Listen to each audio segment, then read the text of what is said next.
ആര്യവസുദേവർ മിത്രഭാവേന ഹസ്തദാനം ചെയ്യേണ്ടുന്ന ഈ കരങ്ങളാൽ നാം അന്ന് ചെയ്തത് ഏത് തീർത്ഥത്തിൽ ആറാടിയാലും തീരാത്തത്ര പാപകർമ്മം. അങ്ങനെ കൊന്നെറിഞ്ഞ കുഞ്ഞുങ്ങൾ 8 പേരും ദിക്കെട്ടിൽ നിന്നും നമ്മെ നോക്കി കൺതുറിച്ചുറക്കെ വിളിക്കുന്നത് പോലെ വിജയിച്ച യുദ്ധത്തിന്റെ വിളംബര പതാകയ്ക്ക് ചുവടെ നിന്ന് വിതുമ്പുന്നൊരു രാജാവാണ് കംസനിപ്പോൾ. പ്രിയ ശ്യാല, പ്രിയ സോദരി, മതം നിറഞ്ഞ പടയോട്ടങ്ങളുടെ തേർചക്രങ്ങൾ ചതച്ചരച്ചു കളഞ്ഞ അശ്വശൂരന്മാർക്ക് വേണ്ടി ഭോജരാജ കംസൻ മാപ്പ് ചോദിക്കുന്നു. പുറത്താലും ഈയുള്ളവനോട് ക്ഷമിച്ചാലും. അരുത്, അരുത് മഹാരാജൻ. ഈയുള്ളവർക്ക് മുന്നിൽ വന്ദനമരുത്. മറ്റൊന്നും കൊണ്ടല്ല നാം അത് പറഞ്ഞത്.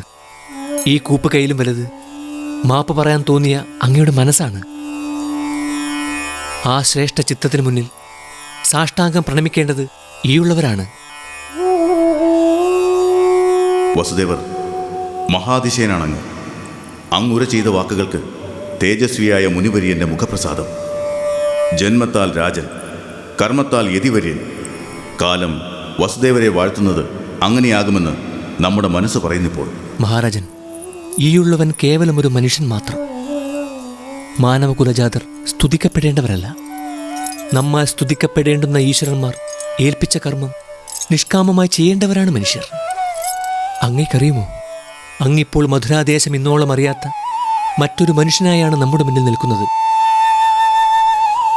അതിന് കാരണം അത് ഈശ്വര നിശ്ചയമല്ലാതെ മറ്റൊന്നല്ല. പാപകർമ്മങ്ങളുടെ ക്ഷുഭിത സാഗരത്തിൽ നിന്നും ഇത്തിരി നന്മയുടെ തീരത്തേക്ക് നീന്തിക്കയറിയ ഭോജരാജ മഹാത്മാവേ, അങ്ങ് നമ്മുടെ രാജാവാണ്. അങ്ങ് മാപ്പിരക്കേണ്ടവനല്ല, ആജ്ഞാപിക്കേണ്ടവനാണ്. ആജ്ഞാപിച്ചാലും എന്തും. ആജ്ഞാപിക്കാനോ? നമ്മുടെ സോദരിയോടും ശ്യാലിനോടും? ദേവകി, ഈ ജ്യേഷ്ഠനോട് പുറത്താലും. സോദരി, മാപ്പ്.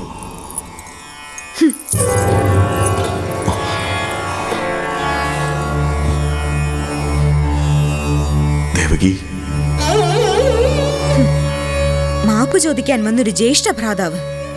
മഹാരാജൻ, അങ്ങ് കരുതുന്നുണ്ടോ നോവിന്റെ നാം ഒന്നെങ്കിലും മനസ്സിൽ അവശേഷിപ്പിക്കാതെ പുറത്തു എന്ന് പറയാൻ ഇവൾക്കാകുമെന്ന്?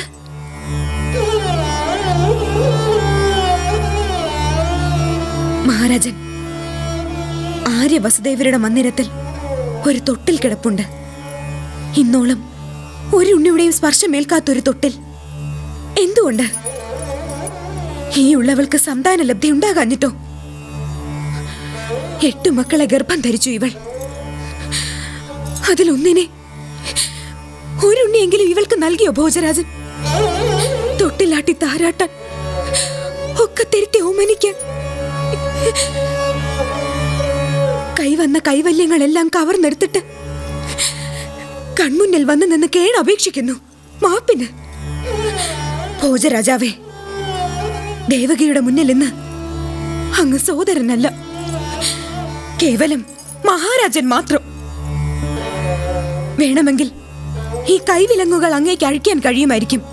പക്ഷെ ഉള്ളിൽ അഴിയാ ചങ്ങലകൾ 1000-ആൽ ബന്ധിച്ചെറിഞ്ഞിരിക്കുന്ന ഒരു അമ്മയുണ്ട്. ആവുമോ അങ്ങേക്ക് ആ തീനാളം ഉയരുന്ന ചങ്ങലക്കെട്ടഴിക്കാൻ? ആവുമോ അങ്ങേക്ക് എരിയുന്ന തൊട്ടിലൊന്നാട്ടാൻ?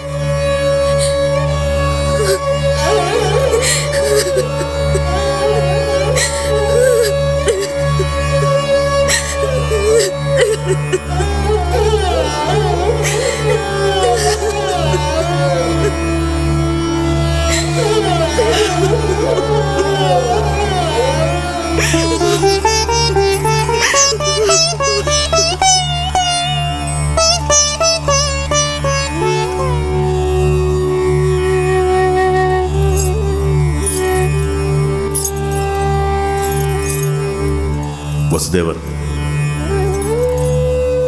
ദേവകിയുടെ മുന്നിൽ നമുക്ക് ഉത്തരങ്ങളില്ല. പക്ഷേ ഒരു ഉത്തരം തിരിയുന്ന മനസ്സ് നമുക്കുണ്ടായിക്കഴിഞ്ഞിരിക്കുന്നു. അത് അങ്ങ് അറിയുന്നുവെന്ന് നാം വിശ്വസിച്ചോട്ടെ. ഇവിടേക്ക് വരുമ്പോൾ തെല്ലൊരു ചിത്തവിശ്രാന്തിയുമായി മടങ്ങാമെന്ന് നാം കരുതിപ്പോയി. മഹാത്മൻ അതിനനുവാദം തരണം. കാലം നോവുകൾ മായ്ക്കട്ടെ.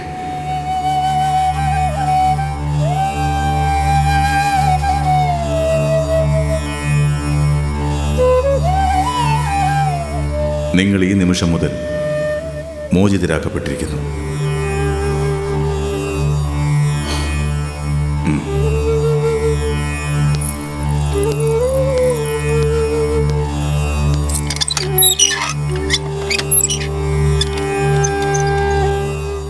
കംസചിത്തം പോലും തരളിതമായി പോയ ആ വേളയിൽ കാലം തെല്ലൊന്നു പകച്ചു.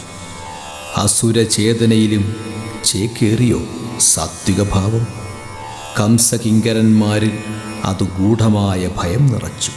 അപ്പോൾ മധുരാദേശമാകെ അമ്പാടിയിൽ ഉണ്ണി പിറന്നതിൻ്റെ ഉത്സവലഹരിയിൽ തിമിർക്കുകയായിരുന്നു.